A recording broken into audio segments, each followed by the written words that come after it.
প্রতি ওয়াক্ত সালাতের পূর্বে উজুর মাধ্যমে আমরা সকলেই পবিত্রতা অর্জন করে থাকি।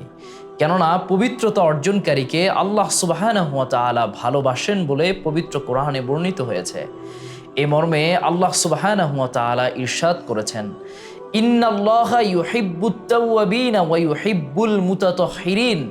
নিশ্চয়ই আল্লাহ সুবহানাহু ওয়া তাআলা অধিক তাওবাকারীকে ভালোবাসেন এবং অধিক পবিত্রতা অর্জনকারীকে ভালোবাসেন। সুবহানাল্লাহ। উজুর মাধ্যমে পবিত্রতা অর্জনকারী ব্যক্তির জীবনের গুনাহ খাতা মাফ হয়ে যায় বলে হাদিসে বর্ণিত হয়েছে।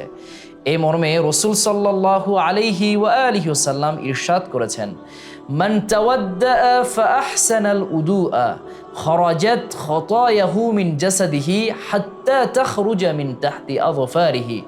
যে ব্যক্তি উত্তম রূপে উজু করেছে, খরাজাত খতায়াহু মিন জাসাদিহি, তার শরীর থেকে গুনাহসমূহ বের হয়ে যায়, হাত্তা তাখরুজা মিন তাহতি আযফারিহি, এমনকি তার হাতের নখের নিচ থেকেও গুনাহসমূহ বের হয়ে যায়। সুবহানাল্লাহ। তাই প্রতি ওয়াক্ত সালাতের পূর্বে উজুর মাধ্যমে পবিত্রতা অর্জন করার জন্য চেষ্টা করুন। এই প্রত্যাশায় বিদায় নিচ্ছি। আসসালামু আলাইকুম ওয়া রাহমাতুল্লাহি ওয়া বারাকাতুহু।